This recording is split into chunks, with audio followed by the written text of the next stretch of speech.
Hello and welcome to livealittlehigher.com. This week we read Parashah Nitzavim, and Parashah Nitzavim is read every year on the Shabbat before Rosh Hashanah. So actually this is our last class of the year 5781, and in this week's Torah portion, at the end of the Parashah, there's a verse that says, "For these commandments that I'm commanding you today, they are not concealed from you, nor are they far away.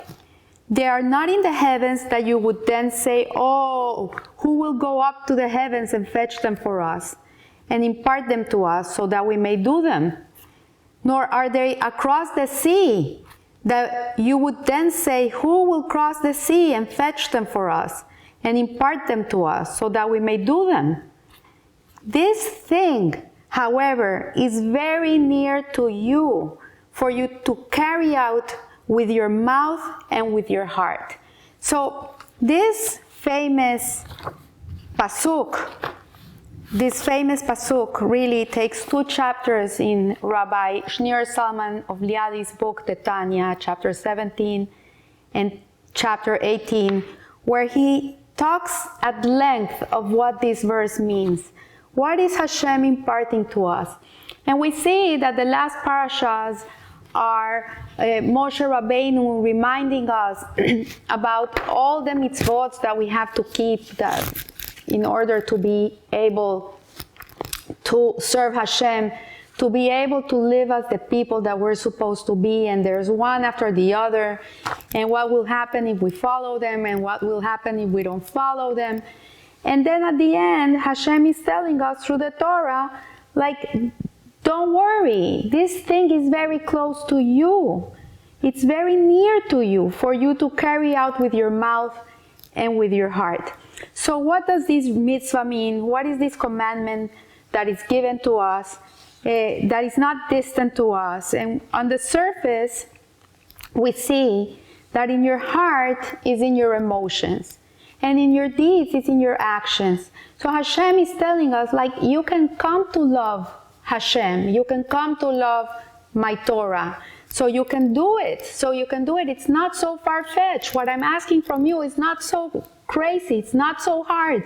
It's not that you have to go all over the world to see how you're going to fulfill it. And so we see here that this new dimension taught in this verse, that it's very close even to our hearts. As explained in the Tanya, it is very close for every person to reach the love of God. The saying Hashem is saying here is like, it's not so hard to love me.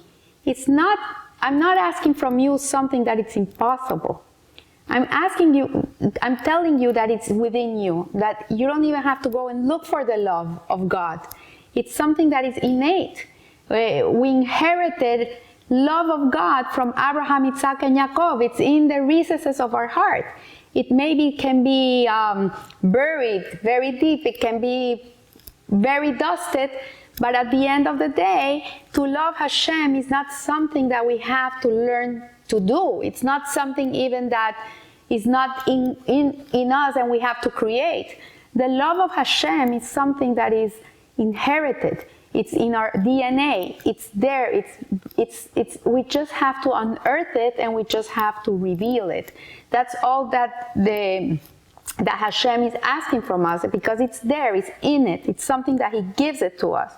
And so He says, as explained in the Tanya, it is very close for every person to reach the love of God, for there is a natural love of God hidden in the heart of all Jews, which is an inheritance from Abraham, Isaac, and Yaakov. So here, one of the Sihas of the Lubavitcher Rebbe explains that this explanation is insufficient because, as you know, it's not so easy to fulfill the Torah. It's not so. It's saying it's easy. It's in you. It's not so hard. I'm not asking from you something that is impossible.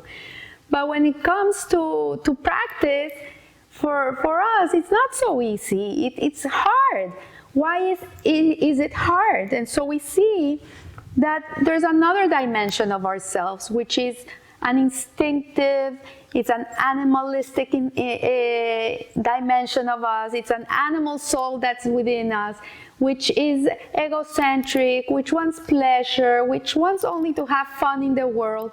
So obviously, if a person is connected to this part of himself, then to come to love Hashem and do what He's commanding us to do becomes almost impossible. So what we see here, it says, indeed, the fact that the verse mentions your mouth before your heart indicates that there is a new dimension, but also not only in regard to your heart, but also with regard with your mouth, that you should do it. So we see that our emotions and our actions are very much connected. You know, the garments of the soul are thought, speech, and action. And what you think usually is what you're going to say, and what you say is usually what you're going to feel. So they're connected. And so it is possible to say that it's impossible to in thought, speech, and action, be able to fulfill the mitzvot, all of them, in this way. But then the Alter Rebbe writes in his Tanya, based on the verse, rather the matter is very close to you in your mouth and in your heart to do it, to thoroughly explain how it is very close through a long, short path with God's help.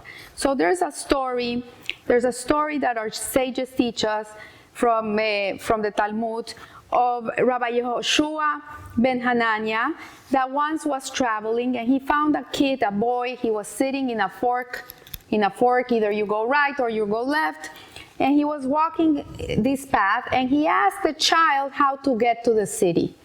And the child asked him, he said, do you want the long, short way, or do you want the short, long way? And so the guy looked at the boy and says, well, I want the short, long way. I want to get there fast, you know? And so this Rabbi Yehoshua, he says that once he got to the city, he couldn't get into the city because it was full of, there was an orchard, and there were trees, and there were bushes, and there were walls, and he couldn't get to the city. So he came back, and the boy was still there, and he says, why did you send me that way? He says, well, you wanted the short, long way. I gave you the short, long way. Obviously, you're going to get there, but you're not going to be able to go in. And then there's the long, short way, which actually takes more time. You're going to have to go this way and that way and that way. It's going to take double the time for you to get to the city. But at the end of the day, you're going to be able to enter the city. So at the end,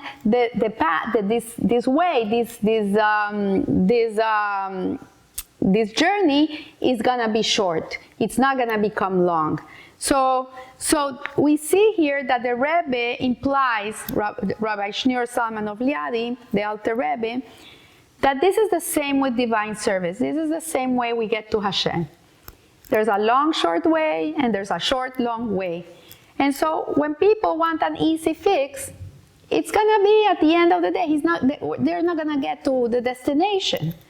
But when a person learns and makes a discipline in his life to do things that will connect him to Hashem, he's going to pray every morning, he's going to learn something every morning, he's going to keep mitzvahs every day he's going to add one more mitzvah, or a person that's growing is going to be doing every day a little more. Maybe it's going to take him 20 years to be able to get to the city. But at the end of the day that he gets to the city, he doesn't have to go go back and go another way till he gets to the city. So we see here that this is the two ways to get to Hashem. And to explain this better, there is an inherent natural love for God, which we said before, that is an inheritance that the Jews have from their patriarchs, and it's very close, it's easy to arouse. The love of God is not something that is so far away from us. We just have to arouse it. And he teaches through the Tanya different ways, different mechanisms to arouse this love. So some people, just by thinking about God, they're already full of love. This love comes out.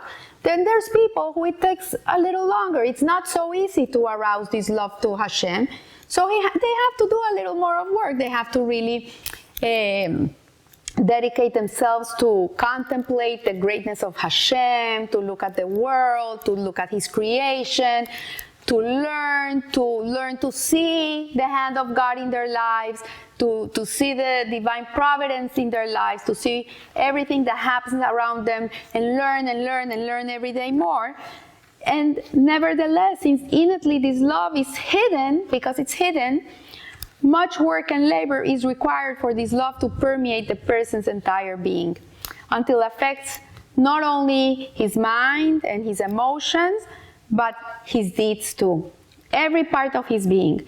And so until this love has permeated the entire existence of a person, he is distant from the Torah and its mitzvot. If a person hasn't been able to arouse this love within him, he's not close to Hashem. He's far away from Him. And so for there are obstacles and impediments in the way. There are things that don't allow us to get there. And to go back to the analogy in short of the long, short way, the actual distance one travels is really minimal. Nevertheless, with regard to reaching the destination and entering the city, maybe the distance is longer. Maybe we have to go through a longer road. We're not going to get the shortcut. We have to go the long way. But at the end of the day, once we enter the city, we'll see it was short because we didn't have to go back. So when a person's divine service also reaches his mouth, which is alluding to the speech, to do it is a long, short path, for there will be no obstacles and impediments preventing him from entering the city of God. Therefore, it is only then that he is close to the observance of the Torah and mitzvot. That's why we have to verbalize. You cannot be praying and not move your lips. To move lips means action. So when a person is praying, he has to move their lips. When a person is going to do teshuvah, he has to verbalize his teshuvah. He has to say, look, I'm gonna do this teshuvah, I'm gonna change this thing that I've been doing that is not okay. Or when a person wants to ask forgiveness from someone, he has to go and say it with his mouth.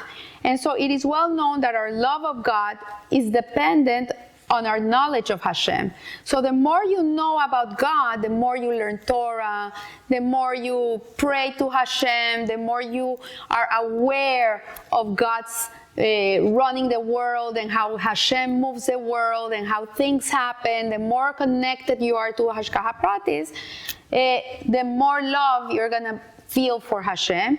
And as Rambam states, one loves God solely as an outgrowth of the knowledge with which he knows Him. So the more you try to know God, because really the more you know that you don't know.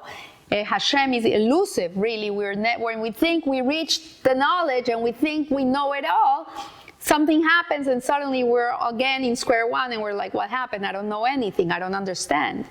I thought I knew it, but at the end I don't. So, but this is knowledge of God. To know this is part of knowing Hashem. The more you know that you don't know. And we see that one loves God solely as an outgrowth of the knowledge with which he knows Him. And the love will be proportionate to the knowledge. So if a person has meager knowledge, his love of Hashem is going to be meager love. And if a person has abundant knowledge of Hashem, the more he knows about God and His ways, and the more he's trying to emulate Him, and the more mitzvot he does, and the more he's connected to Him, the more love he's going to have for Hashem and appreciation of Him.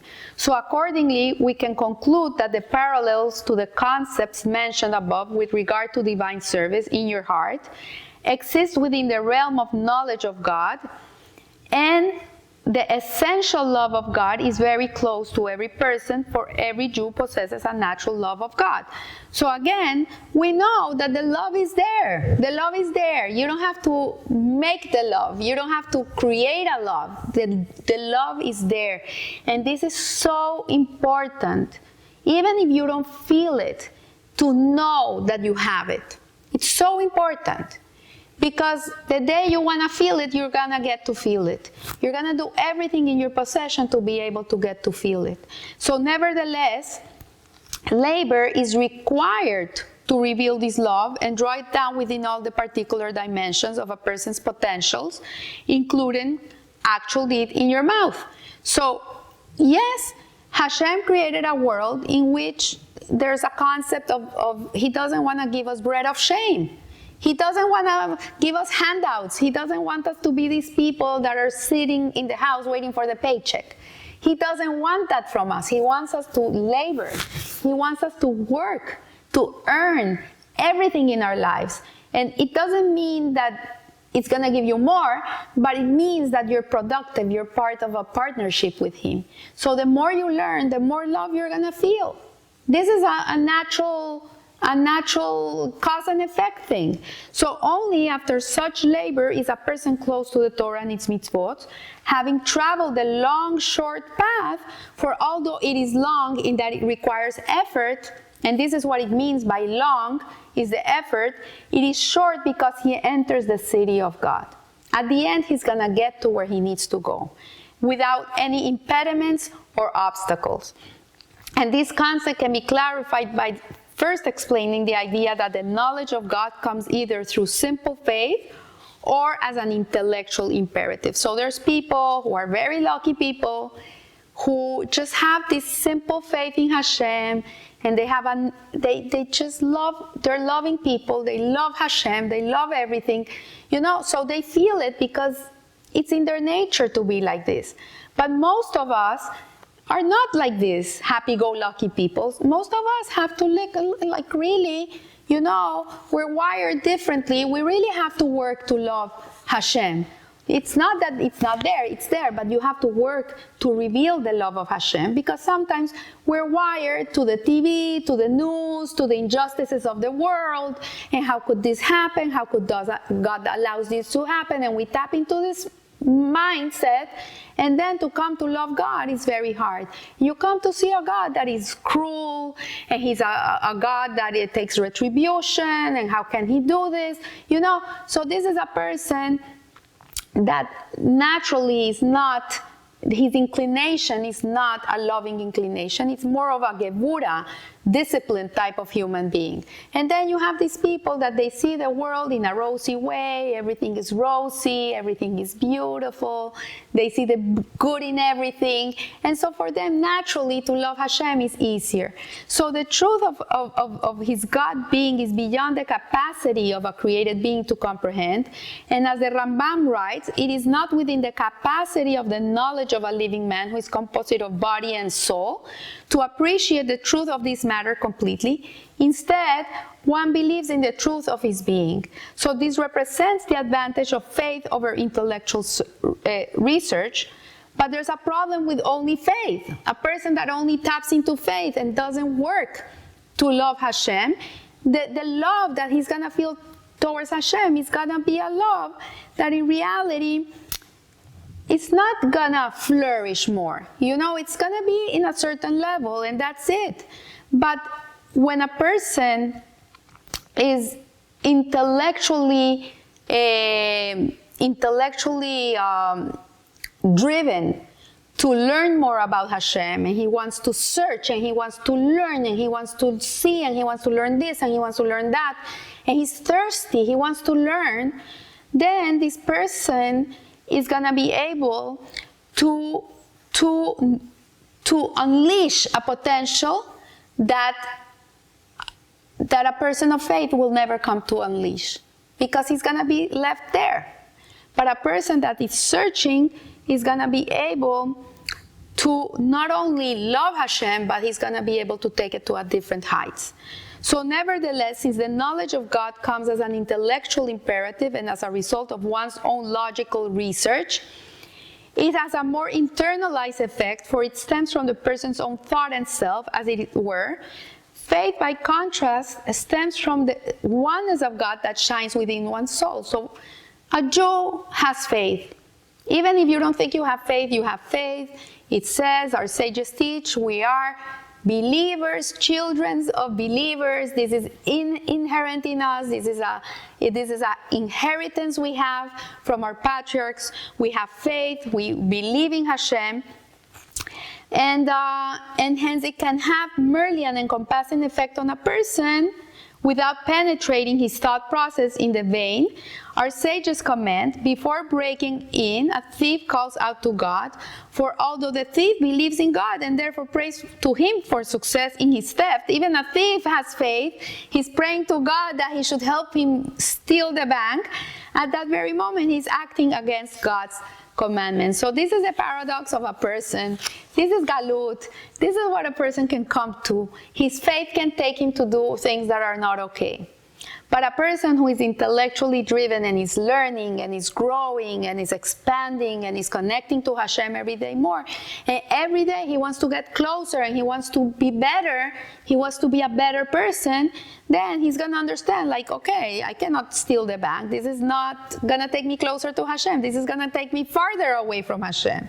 So we see here that Hasidut teaches us that as a long short path which enables one to enter the city of God without any impediments comes when faith permeates a person's intellect and his mind understands and knows God in a way that reflects his faith. Similarly, this approach must affect his emotions, not only to generate love and fear of God in a manner commensurate with his understanding and meditation, but also his love and fear will be connected to the dimensions of God that transcends reason and logic. So a person that is working on himself every day, that he's yearning to connect to Hashem, that he has this thirst of knowledge, this thirst of connection, he is assured that he's gonna get to the city of God, because in the work comes the reward. The more you exert yourself, the bigger your reward. And we see here he's talking about the love and fear of Hashem. The love, as we said, is something that comes with us. It comes with it's part of the gadgets of the body. It comes with us. Fear, on the other hand, is something that we have to create. And there's a lower way of fear, which is instinctive, that comes with us. It's part of our makeup. Like, you're gonna put the hand in the fire, and you're gonna get burned, so you don't put your hand in the fire. But this is something that also you create. But you see, a baby doesn't know that if he puts the hand in the fire, he's gonna burn himself. He's gonna jump into a swimming pool. He has no idea how he's gonna swim. He has no fear. This is something that appears with time. But the fear that the Alter Rebbe is talking about, or that it's the fear that we have to learn to generate, to create within ourselves, is the fear of being separate from Hashem. This is the fear it's talking about. It's not a fear of punishment, that if I do this is going to happen to me, or if I do that, this is going to happen to me. No. Obviously, there's cause, consequence. You have to know that whatever you do comes with a consequence. So you choose if you want the consequence or you don't want the consequence. You're willing to take it. But the fear, this higher level of fear, is a fear that the more you get to love Hashem, the more scared you are to be away from Hashem. It's like when you love someone so much, you can't imagine your life without them. If you think that this person is not going to be in this world one day, and you choke, you can't even breathe, because you get this anxiety of thinking about your life without this person. This is the fear he's talking about. That the more we get to love God, really this fear comes from love. The more we love Hashem, the more fearful we are of doing things that will hinder our relationship with Hashem, that will sever our relationship with Hashem.